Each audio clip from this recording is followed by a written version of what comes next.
Atlantic Skyways.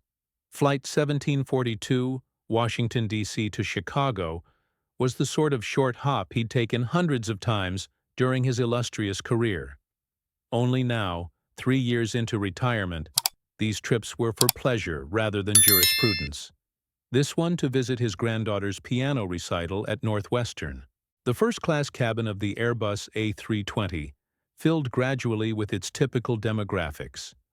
Two silver-haired executives comparing golf handicaps across the aisle, a tech entrepreneur tapping furiously on a MacBook Pro, and a well-maintained socialite who'd already requested a mimosa despite the 8:45 a.m. departure time. Harold observed them all with the quiet attention he'd brought to his courtroom, noticing details without judgment, cataloging behaviors out of professional habit. When Monica Pearson swept through the cabin for her pre-flight checks, Harold noted several things simultaneously. Her immaculate blonde bob, the practiced curve of her customer service smile, and the way that smile faltered almost imperceptibly when she reached his seat. "Good morning," Harold offered pleasantly. "Morning," Monica replied, her response notably cooler than the warm greetings she'd extended to the passengers in 1A and 1B. Her gaze lingered a beat too long on Harold's cane, then on his hands, dark against the cream-colored leather armrest. "May I see your boarding pass, sir?" Harold reached for his phone, pulling up the digital boarding pass he'd been using all morning, the same one that had been scanned at security and at the gate without issue. "Of course," Monica studied the screen with exaggerated scrutiny. "And may I see some identification as well?" The request hung in the air for a moment. Across the aisle, the two executives paused their conversation, glancing over with poorly concealed interest. In 15 years of first-class travel, Harold could count on one hand the number of times he'd been asked to present ID after boarding. "Is there a problem?" Harold asked, his voice carrying the same measured tone that had once quieted courtrooms. "Just routine verification," Monica replied, though nothing about her request had been routine for the other passengers she'd greeted. With the patience of a man who had faced far more significant challenges than airline microaggressions, Harold reached for his wallet and produced his driver's license. "Here you are." Monica examined it closely, comparing the name and photo to his boarding pass with visible skepticism. "Harold King," she read aloud, as if testing the validity of the name itself. "That's correct," Harold confirmed mildly. "And how did you acquire this first-class ticket, Mr. King?" The question crossed a line from subtle bias into overt impropriety, its implication hanging heavily in the suddenly quiet cabin. Even the chatty executives had fallen silent, their discomfort palpable, but their intervention notably absent. Harold regarded Monica for a long moment, his expression betraying nothing of the calculation happening behind his composed exterior. In his years on the bench, he had developed an almost preternatural ability to maintain calm while noting every relevant detail of a situation. And right now, every detail about Monica's behavior was decidedly relevant. "I purchased it," he replied simply, "through the airline's website using my executive platinum status. Would you like to see my frequent flyer number as well?" A flicker of uncertainty crossed Monica's face, quickly replaced by the defensive posture of someone too committed to their initial position to gracefully retreat. "That won't be necessary. I'll need to verify this with my supervisor. Please wait here." "Where exactly did you imagine I might go, Ms. Pearson?" Harold asked quietly, nodding toward his name tag. The gentle question, delivered without heat but with unmistakable precision, caused a visible flush to spread across Monica's cheeks. Without responding, she turned and moved briskly toward the front of the cabin, disappearing through the galley curtain. Harold noticed the sideways glances from other passengers, some embarrassed, others curious, none intervening. The sociology of silent complicity was as familiar to him as legal precedent. 5 minutes passed before Monica returned, accompanied by a younger man in a supervisor's uniform. His name tag identified him as Blake, and his expression suggested he already understood the nature of the situation. "Good morning, sir," Blake said, his tone deliberately respectful. I apologize for any inconvenience. May I ask your name? Harold King, Harold replied evenly. Blake's eyes widened almost imperceptibly. Judge Harold King? From the Seventh Circuit Court of Appeals? There it was. The recognition that Monica had failed to register when examining his ID. Not that Harold expected or demanded recognition, but the contrast between the two crew members' approaches was illuminating. Retired now, Harold confirmed with a small nod. But yes, that was my appointment.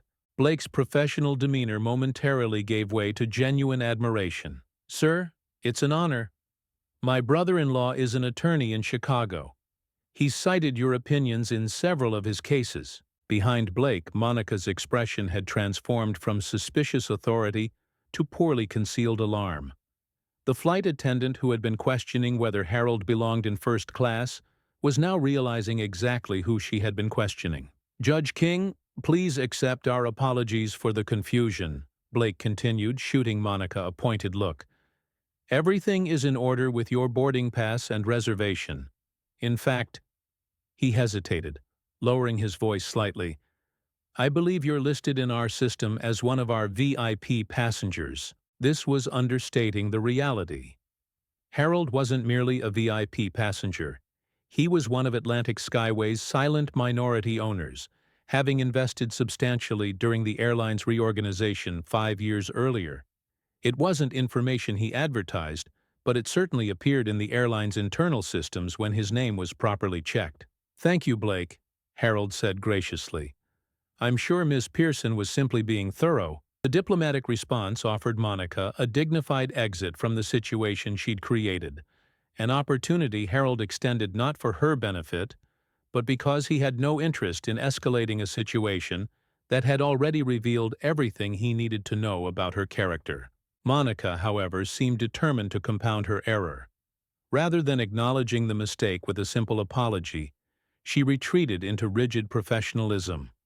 We'll be preparing for departure shortly, she stated, her voice stripped of both warmth and its earlier suspicion, landing instead in a territory of cold neutrality. As she and Blake returned to their duties, Harold removed his phone from his pocket and composed a brief text message to Navev Rahal, Atlantic Skyway's chief customer officer, and a former law clerk of Harold's who had recruited his investment years earlier. Navev, on AS 1742 to ORD. Interesting experience with lead F.A. Monica Pearson. Might be worth a conversation when convenient. No urgency, but instructive. Hong Kong. He sent the message, then switched his phone to airplane mode, knowing that Navev would understand both what had occurred and why Harold had chosen to communicate it with such understated language. In Harold's experience, true power never needed to announce itself loudly. As the flight reached cruising altitude and cabin service began, the ramifications of Monica's actions became increasingly apparent through her behavior. When offering hot towels to first-class passengers, her service pattern conspicuously bypassed Harold's seat, requiring him to request one directly. When taking beverage orders, she addressed him last and with minimal eye contact. When serving breakfast, she placed his tray down with mechanical efficiency while engaging other passengers with friendly inquiries about their meal preferences. The disparity wasn't dramatic enough to constitute overt retaliation, but it was noticeable, especially to a man who had spent his career observing human behavior with professional precision. Harold recognized it as the passive-aggressive response of someone who knew she'd made an error but lacked the character to acknowledge it directly. What fascinated him more, however, was the behavior of his fellow passengers. The executives across the aisle had witnessed the entire exchange but had retreated into the safety of their Wall Street Journal and Financial Times, respectively. The tech entrepreneur had buried himself in his laptop, headphones firmly in place. The socialite had simply pretended not to notice, fixating instead on her second mimosa. It was a microcosm of how bias functioned in American society, not through the dramatic confrontations depicted in viral videos, but through small daily indignities witnessed by many but challenged by few. The courteous silence of good people who recognized injustice but prioritized personal comfort over intervention. Midway through the flight, Harold's phone chimed with an incoming message. Breaking his usual protocol of remaining disconnected during flights, he discreetly checked the notification to find a response from Navave. Judge, unacceptable. Captain has been notified that you're aboard and of concern regarding cabin service. Executive team will meet aircraft at ORD. Would appreciate your assessment of entire crew post-flight. My sincere apologies. Numbur, as if on cue, the aircraft's intercom system activated with a soft chime. Flight attendants, please check in, came the captain's voice, using the standard code for crew to call the cockpit. Harold watched as Monica made her way forward, disappearing behind the galley curtain. When she returned several minutes later, her composed facade had noticeably slipped. There was a tightness around her eyes, a slight tremor in her hand as she closed the cockpit door behind her. For the first time in the flight, she made deliberate eye contact with Harold, anxiety evident in her expression. Whatever communication had occurred in the cockpit had clearly included information about his identity, not just as a retired federal judge, but as someone with significant influence within the airline. Harold met her gaze steadily, his expression neutral. He had no interest in intimidation or retribution. His concern was with the systemic issues her behavior represented. After 40 years on the bench, he had seen how individual actions reflected broader cultural problems, and how those problems could only be addressed through honest confrontation rather than punishment alone. As Monica hesitated, visibly uncertain about how to proceed, Harold made a decision. Rather than waiting for the inevitable awkward interaction that would follow, he activated his call button. When Monica approached, her customer service smile was back in place, though considerably more strained than it had been during boarding. "Yes, Judge King? How can I help you?" "Ms. Pearson," Harold began quietly, ensuring their conversation remained between them. "I think we should address what happened earlier." Her smile faltered. "Sir, I want to apologize for any misunderstanding during boarding. I was simply following security protocols." "Were you?" Harold asked mildly. "I didn't notice you requesting identification from any other passengers in the cabin. Not the gentleman across the aisle, nor the young man in 3C, nor the lady in 1B. Just me." The observation hung between them, its implication unavoidable. Monica's cheeks flushed again, this time with the distinct discomfort of someone confronted with evidence of their own biased behavior. "That wasn't," she stammered, her composure cracking under the weight of the simple truth Harold had presented. "I'm not interested in punitive measures, Ms. Pearson," Harold continued, his tone still measured but firm. "What concerns me is your awareness. Do you understand why your actions were problematic?" Monica glanced around the cabin, suddenly conscious of how their conversation might appear to other passengers. The power dynamic had shifted dramatically.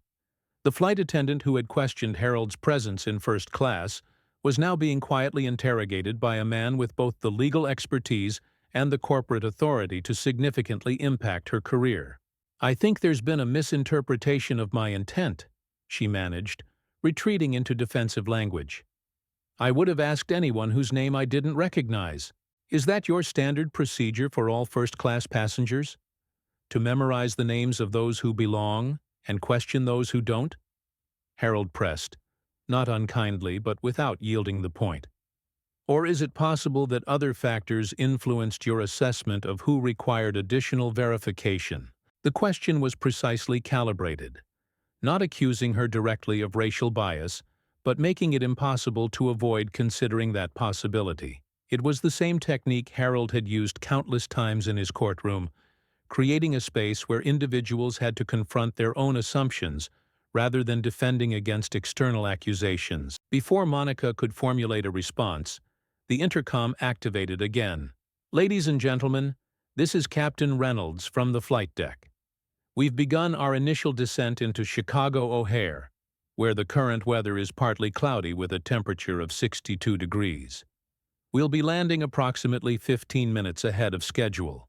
There was a brief pause before the captain continued, his tone shifting slightly. Flight attendants, please prepare the cabin for arrival and plan for a full crew debrief immediately after passenger deplaning. We'll be met at the gate by members of our executive team." The announcement confirmed what Harold had already surmised from Nevev's message. The situation had escalated beyond a simple customer service failure to something the airline's leadership deemed worthy of immediate attention. Monica's expression betrayed her understanding of what this meant. In the highly structured hierarchy of airline operations, a captain requesting a full crew debrief attended by executives was unusual, and never a positive development for the crew members involved. "Judge King," she said, her voice now genuinely contrite, "I sincerely apologize for my behavior earlier. I made assumptions I shouldn't have made, and I failed to provide you with the level of service you deserve as our passenger." The apology, while belated, appeared authentic. Harold nodded his acknowledgement but offered neither absolution nor condemnation. In his experience, genuine growth came not from external forgiveness, but from internal reckoning. "I appreciate that, Ms. Pearson," he said simply. "I hope today becomes a learning opportunity for everyone involved." As the aircraft began its descent, Harold observed a subtle shift in the cabin's atmosphere. The other passengers, who had earlier retreated into studied obliviousness, now cast occasional glances toward both him and Monica, their earlier discomfort transformed into something closer to assessment. They had witnessed both the initial incident and its apparent consequences, and were now engaged in their own private calculations about what they had seen, and perhaps about their own silence during it. Monica's service pattern changed markedly during the final phase of the flight. She now paid particular attention to Harold's needs, offering him water without being asked, ensuring his tray table was secured, and generally displaying the attentiveness that should have characterized her approach from the beginning. The overcorrection was almost as revealing as the initial slight had been. When the aircraft touched down at O'Hare, the usual post-landing ritual of impatient passengers gathering their belongings was tempered by a sense of anticipation. The announcement that executives would be meeting the flight had created an atmosphere of heightened awareness, like an audience waiting for the final act of a play they hadn't intended to attend.